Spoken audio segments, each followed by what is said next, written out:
Poder ilimitado!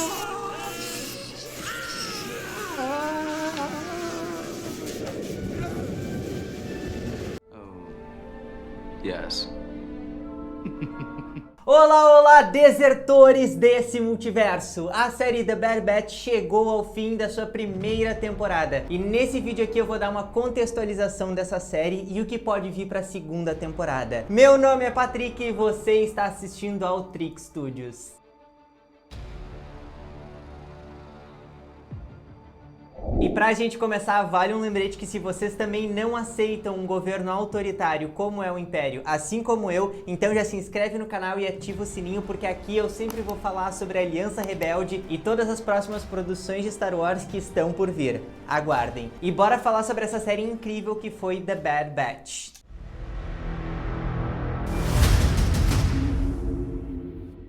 The Bad Batch, ou Os Malfeitos na tradução brasileira, são esse grupo de clones desertores que sofreram modificações genéticas e por isso não têm as mesmas características que os clones convencionais. E nesse grupo de 5 clones diferentões a gente pode ver o líder Hunter, uma personalidade muito mais destemida e preparada para caçar, o Wrecker, que é o músculo da equipe e é o clone mais forte de todos, o Crosshair, que é um exímio atirador e consegue acertar alvos a distâncias quilométricas, o Tech, que é o cérebro da equipe e é um exímio estrategista, e o Echo, que é o último clone que sofreu um acidente e por isso ele se transformou num ciborgue. Então é o componente dessa equipe super tecnológico. E essa equipe foi criada e apresentada primeiramente na série The Clone Wars, que teve essa última temporada disponibilizada diretamente no Disney Plus, e os 3 primeiros episódios são dedicados ao Esquadrão 99, que são os Malfeitos. Então toda a criação e o entendimento desses personagens parte daí, das guerras clônicas e dessa nova fase de Star Wars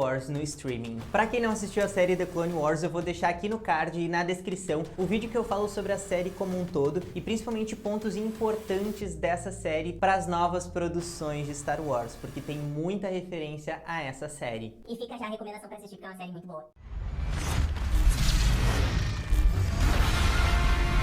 Superhero landing! E The Bad Batch começa exatamente no ponto em que o chanceler Palpatine ativa a Ordem 66, onde todos os clones são programados para matar os Jedi. Porque segundo o próprio chanceler, os Jedi são traidores e eles devem ser punidos e mortos pela República. Ou devo dizer, o Império. E é esse momento, é exatamente esse momento na linha cronológica de Star Wars que a gente vive nessa série. A gente vê esse momento de transição entre a República e o Império. Só que diferente dos outros clones, o Esquadrão 99, os conhecidos Malfeitos, não foram bem programados para isso, porque enfim, por causa das mudanças genéticas que eles tiveram, eles não têm as mesmas funções dos clones convencionais. E esse primeiro episódio mostra exatamente isso, que esses clones com habilidades aprimoradas acabam não aderindo ao movimento da Ordem 66 e portanto se negam a assassinar os Jedi, até porque isso não faz sentido. E eles percebem isso. Mas depois do acionamento da Ordem 66, todos os clones são levados de volta ao planeta Kamino, aonde eles foram criados. E lá, eles serão selecionados pelo Almirante Tarkin, que tem outros planos, novos planos para o Império que está se erguendo. Então os próprios kaminianos tentam convencer o Almirante Tarkin a manter os clones como o exército oficial do Império, mas eles já têm outro plano e consideram os clones, na verdade, inferiores aos novos soldados do Império. E é nesse momento que eles estão de volta na base que o Esquadrão 99 conhece a Ômega, uma criança super carismática que acaba sendo resgatada por eles depois que todo o esquadrão, ou quase todo, decide se juntar à Aliança Rebelde. Que na época, claro, não era chamada ainda Aliança Rebelde, mas a gente sabe que dali eles vão evoluir pra Aliança Rebelde. Então os Malfeitos desertam e saem do controle do Império, ou quase todos, porque como eu disse, tem um dos integrantes do esquadrão que decide continuar com o Império, que é o Crosshair. It's not true! Esse personagem super centrado, super burocrático e que ainda acredita que o Império é um governo que vai prosperar e que acredita que os soldados têm que seguir ordens. Isso ele repete diversas vezes na série e a gente percebe como ele é rapidamente manipulado. Mas enfim, esse é o início da história, o primeiro episódio tem mais de 1 hora e é muito interessante como eles mantiveram a estrutura narrativa, assim como eles construíram lá em The Clone Wars, agora eles mantêm essa mesma estrutura narrativa, só que diferente de Clone Wars, Wars, eu acho que The Bad Batch começa muito bem essa nova fase. Como eu disse no vídeo de Clone Wars, eu acredito que a série não começou tão bem, ela começou muito lenta. A Lucasfilm estava entendendo como é fazer animações e entendendo que as animações deles podiam ser muito mais maduras do que propriamente para o público infanto-juvenil, e por isso eu acho que The Clone Wars começa muito lento e não é tão engajante logo de início. Depois fica muito bom. Mas aqui em The Bad Batch a gente tá na primeira temporada e já é uma temporada muito bem construída. O primeiro episódio tem 1 hora e consegue fazer com que a gente se localize em todo esse universo, e é excepcional ver uma fase de Star Wars que ainda não tinha sido abordada no audiovisual, agora na tela. Esse momento de transição entre a República e o Império já foi abordado em outras produções de Star Wars,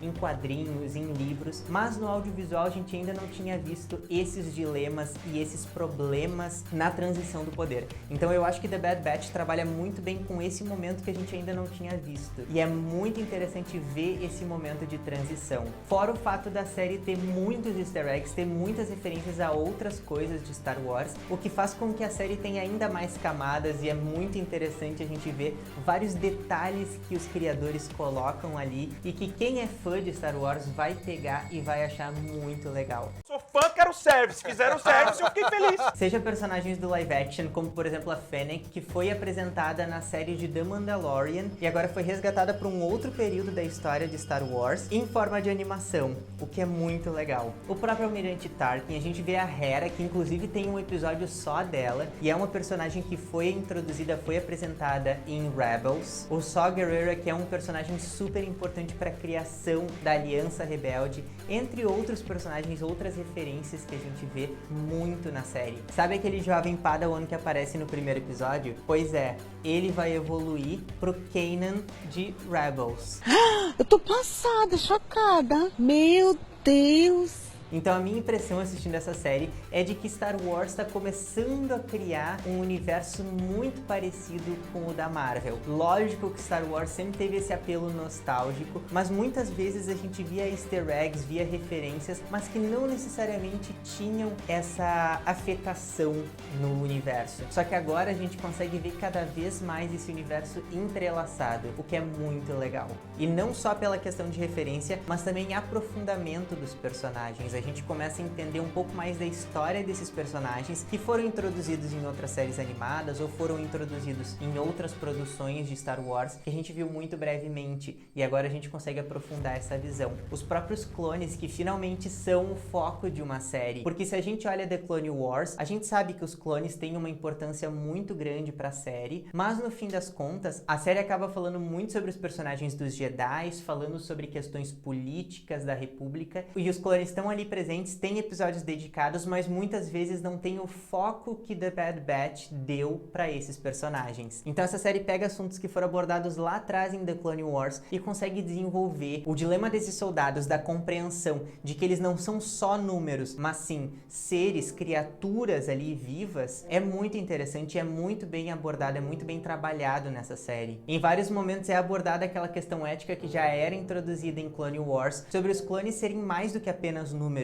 e sim serem criaturas vivas e que têm o direito de viver as suas vidas. Isso é bem abordado, é bem interessante ver na série. O próprio personagem do Crosshair, que repetidas vezes diz que um soldado deve seguir ordens, mostra o oposto do que os outros personagens começam a compreender. Eles começam a entender a sua autenticidade, começam a entender a importância de valorizar quem eles são, enquanto o Crosshair acredita que ele precisa seguir as ordens de um comando superior, mesmo que eles não concordem com essas ordens. E sem contar que uma das grandes questões que gira em torno da série é justamente sobre as crianças. Para quem assistiu Star Wars Episódio 3, tem um momento em que o Anakin Skywalker mata várias crianças, Padawans. E aqui nessa série a gente tem vários momentos que remetem muito a uma situação parecida, sobre o sacrifício dessas crianças. E principalmente a Ômega é a representação disso. É uma representação de uma criança que teve a sua infância tirada criada muito cedo, porque ela já foi criada com um propósito que era servir a República, e agora o Império no caso. E é graças aos Malfeitos que ela consegue viver essa infância, ela consegue ser finalmente uma criança. Ela conhece outras crianças, ela brinca, ela vive aventuras. E isso é muito legal porque essa evolução de personagem dela também tem uma afetação nesses clones desertores, que não só buscam a própria autenticidade, mas buscam a compreensão de viver emoções, porque a evolução do Hunter é nítida de um cara super sisudo e super centrado na guerra para uma pessoa que cuida dessa criança e não trata ela como um soldado. Então existe uma questão de humanização muito grande nessa série que eu acho que é muito bem colocada.